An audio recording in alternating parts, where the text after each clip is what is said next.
Olá pessoal, Reinaldo Figueiredo aqui, o Rei do Mato, nesse canal que eu falo sobre aventura e natureza e diversos temas relacionados, né? E eu trouxe hoje para vocês algumas plantas medicinais que eu acho super importantes ter em sua preparação. Uma coisa muito importante é você saber a forma de uso de plantas medicinais, porque muitas vezes a pessoa tem a planta, mas não sabe o que fazer com ela, né? Algumas plantas você pode usar in natura, algumas outras você teria que fazer, por exemplo, você pode fazer um chá para aplicação tanto tópica, né? Aplicação na pele, por exemplo, quanto para tomar. Você poderia fazer tintura com ela, que seria um extrato alcoólico, né? Compressas, pomadas, escaldapés. Então há diversas formas de utilização, mas nesse vídeo de hoje eu vou falar especificamente sobre algumas plantas que eu acho, como eu disse, muito importantes na sua preparação. Caso você ache interessante, tenha curiosidade de saber mais sobre a aplicação dessas plantas, deixa aí nos comentários que de repente eu faço um vídeo falando sobre isso. Muita gente não acredita no poder das plantas medicinais porque muitas vezes, vamos dizer, uma planta que é usada para baixar colesterol, ela serve para curar micose de unha, por exemplo, faz crescer cabelo, e a pessoa desconfia, fala, mas não é possível que uma planta tenha tanto poder, né? E isso é possível porque as plantas são ricas em fitocomplexos, né? Que são um complexo de substâncias, às vezes dezenas, centenas de substâncias, que algumas poucas são mais ativas, são mais predominantes, as outras um pouco menos, mas elas funcionam muito em sinergia. E como são dezenas de substâncias, elas conseguem ter diversas aplicações, diferente de um remédio comprado em farmácia, que você tem aí talvez uma ou duas substâncias ativas, com uma dose muito grande, normalmente é por isso que remédio de farmácia tem um poder de cura mais rápido do que plantas medicinais. Nem todo mundo tem paciência de esperar, porque plantas às vezes são, justamente por ser doses menores, levam um pouco mais de tempo para curar, mas é uma cura mais natural e de repente, além de combater aquilo que você procura, ela combate coisas que você nem sabe que está combatendo também, né? Justamente por causa dessa riqueza de substâncias, que aliás é uma coisa interessante de você utilizar até de uma forma preventiva na sua dieta, né? No dia a dia ali da sua família é um recurso muito útil a se utilizar aí, justamente nesse sentido preventivo também. Claro que eu poderia falar sobre diversas plantas aqui, mas eu preciso ser um pouco mais sucinto, fazer um resumo daquelas que eu julgo mais importantes na preparação.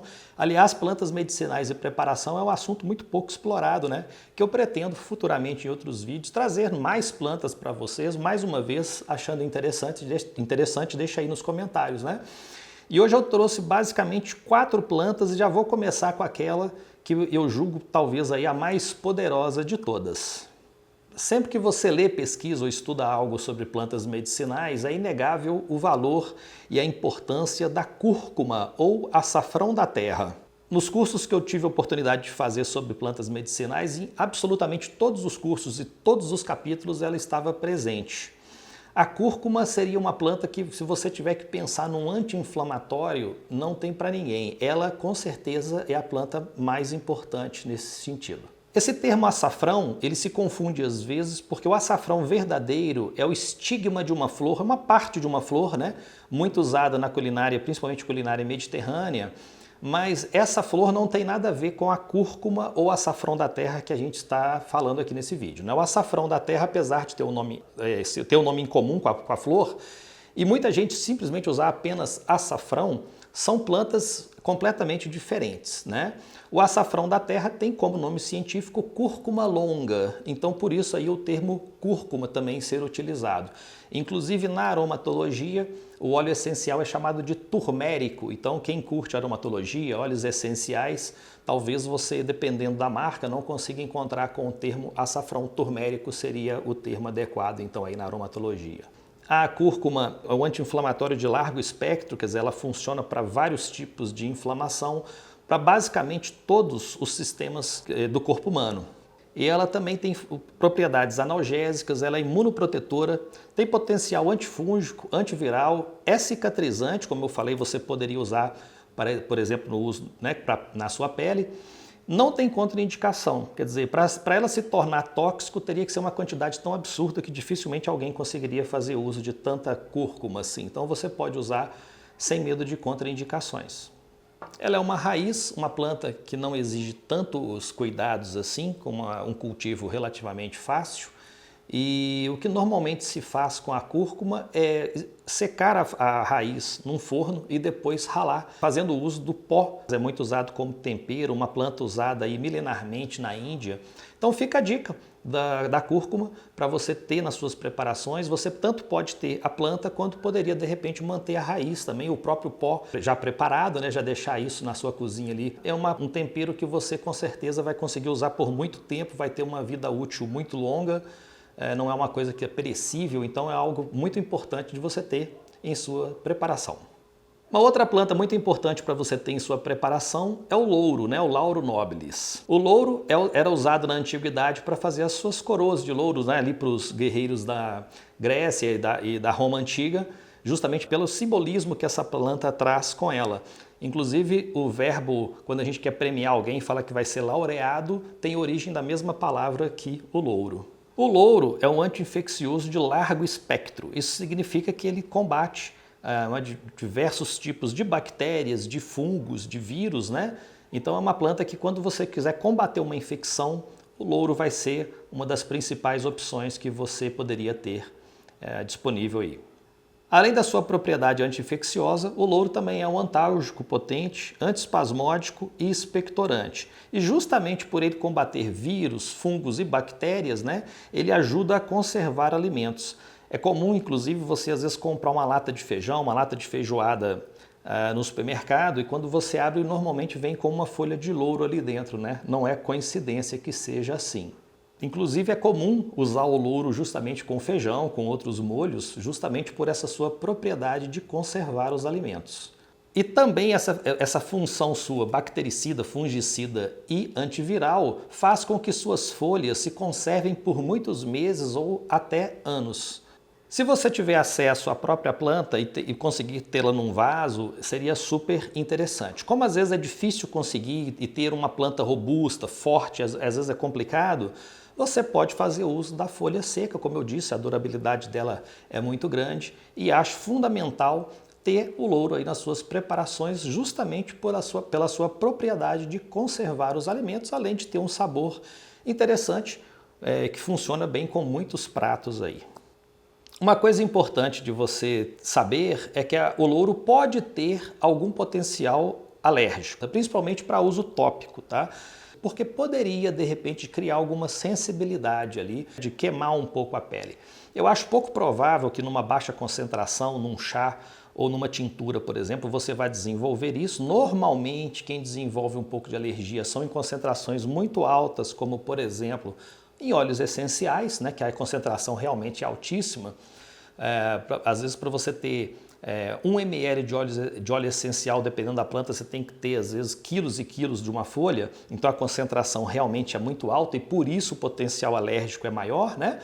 Mas não custa nada você, de repente, ter um pouco de cuidado, fazer ali um chá um pouco mais fraco, aplicar na pele ali um pouquinho para ver se vai ter alguma reação. É claro que ninguém vai sair usando isso indiscriminadamente, mas a gente está pensando numa planta desse tipo para uma situação de uma emergência, de uma calamidade pública, já que é para uma preparação, né? A gente imagina que isso vai ser usado numa situação de emergência. E aí é bom você ter esse cuidado antes, então, de uma aplicação mais extensa da planta para ver se não vai ter nenhum problema. Então, cuidado aí com esse potencial alérgico que ela pode ter. Uma outra planta muito importante e que coincide muito com as aplicações do louro é o orégano. O orégano é uma planta um pouco difícil às vezes de você conseguir identificar, porque muitas plantas, eu já vi pelo menos umas 3 que as pessoas chamam de orégano, plantas diferentes e que as pessoas dão ali o mesmo nome. Isso, aliás, é uma coisa que você tem que tomar muito cuidado ao lidar com plantas medicinais. Dessas plantas ali eu já vi Origanum vulgare, Origanum compactum e Origanum majorana, que as pessoas chamam todas de orégano, né? Por exemplo, a majorana seria a manjerona, tá certo? Quer dizer, uma planta um pouco diferente, apesar de ser da mesma família. E a questão é que essas 3 plantas, muitas vezes, elas têm os mesmos usos em algumas aplicações, mas algumas delas têm uns usos um pouco mais específicos. Digamos que uma serve para um tratamento da diabetes, enquanto outras vezes serve para o tratamento da candidíase. Mas eu vou me ater aqui àquelas propriedades que são comuns a todos os tipos de orégano, que aí evita, por exemplo, se na sua região alguém chama uma outra planta, uma dessas aí, de orégano e de repente é uma que tem uma aplicação muito específica e você pode estar usando a planta errada, como eu vou me ater ao uso mais geral dessas plantas, né, aquelas que são comuns às três, dificilmente vai haver algum erro de aplicação aí, tá certo? Assim como o louro, o orégano é um anti-infeccioso de largo espectro. Significa então que ele também combate muitos tipos de bactérias, fungos e vírus.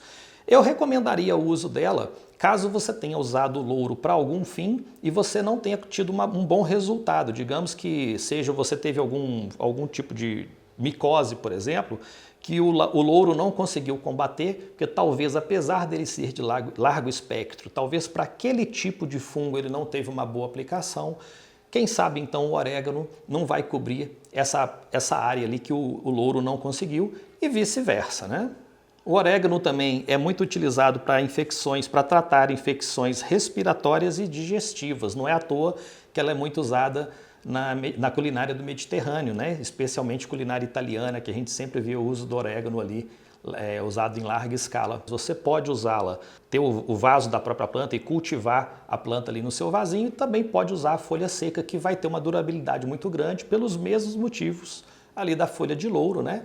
Que é justamente esse potencial anti-infeccioso que ela tem. Então vamos dizer, ela vai conseguir manter as suas propriedades por muito e muito tempo.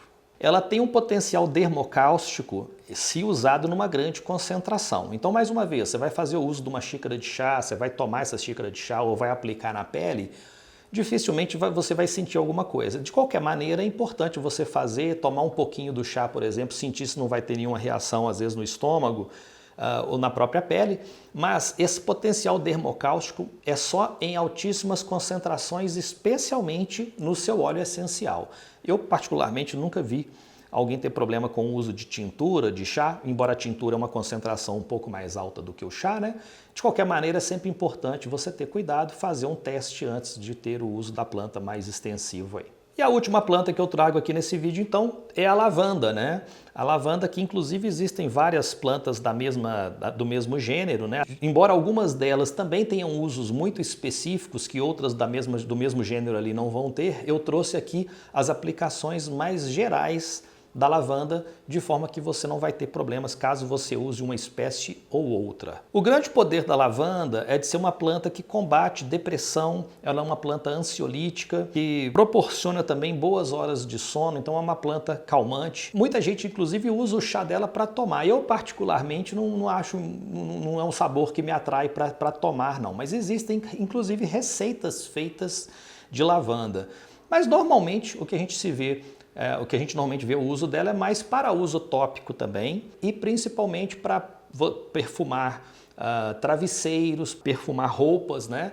Já que ele tem esse potencial ansiolítico e trata bem distúrbios do sono, você poderia fazer, por exemplo, um sachêzinho ali com as suas folhas e flores, principalmente flores, né?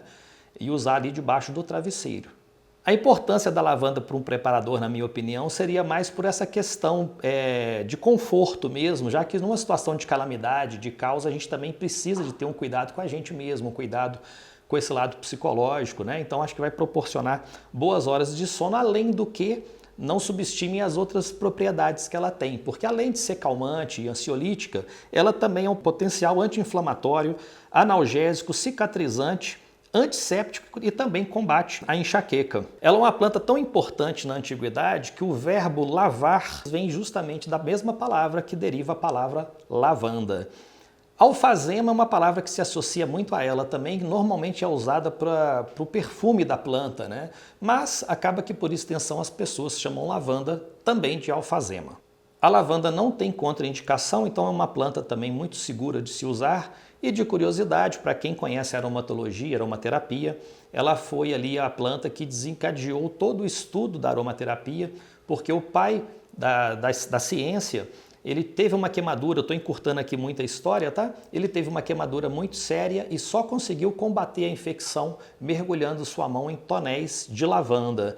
E aí com isso ele conseguiu perceber o potencial cicatrizante que essa planta tem, né, de combater diversos fungos, bactérias também, apesar de ser menos associada a isso do que as outras que eu mencionei nesse vídeo, mas também tem um potencial muito forte de combater. Ele conseguiu então ali ter um bom resultado nessa sua queimadura e aí a partir dali foi desenvolvido todo o estudo da aromaterapia justamente por causa do óleo essencial de lavanda. Por isso que eu considerei uma planta importante aqui trazer para vocês, além de ser uma planta de cultivo muito fácil também. A lavanda tem um ponto interessante. Eu particularmente nunca gostei do cheiro de lavanda, especialmente para materiais de limpeza, né? Que normalmente é muito comum ver aí o aroma de lavanda. Até que um dia eu conheci o aroma da própria planta e do óleo essencial que é extraído da própria planta, diferente de materiais de limpeza que são aromas sintéticos, né? Então, se você tem algum preconceito, fala, cara, eu não gosto de cheiro de lavanda, eu já vi muita gente falar isso, procure conhecer o aroma da própria planta ou do óleo essencial, não é da essência, tá? Do óleo essencial que é extraído da planta. A essência normalmente são substâncias sintéticas feitas em laboratório. Conhecendo o aroma natural da planta, você vai se surpreender.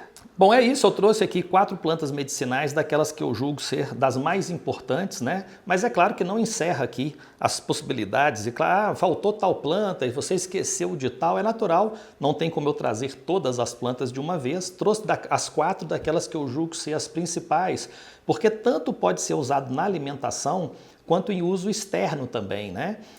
Inclusive no cultivo, no preparo de alimentos, né? No armazenamento de alimentos, pelo potencial que elas têm antifúngico, antiviral, bactericida, né? Enfim. Por isso que eu trouxe essas plantas aqui hoje. Mas se você achou o tema interessante, deixa aí nos comentários que eu posso trazer novos vídeos, que é um assunto, infelizmente, pouco explorado aí pelos preparadores, né? Nós estamos aqui fazendo uma corrente de vários youtubers com temas super interessantes sobre preparação. Eu deixo aqui a recomendação do vídeo do canal Conduta EDC, que eles estão ensinando ali como armazenar grãos em pequenos espaços. Super interessante o tema, recomendo que você corra lá, vou deixar aqui nos cards o vídeo, né, o link do vídeo para você assistir. E é isso, espero que vocês tenham gostado, obrigado aí por assistirem até o final, um abraço e até a próxima.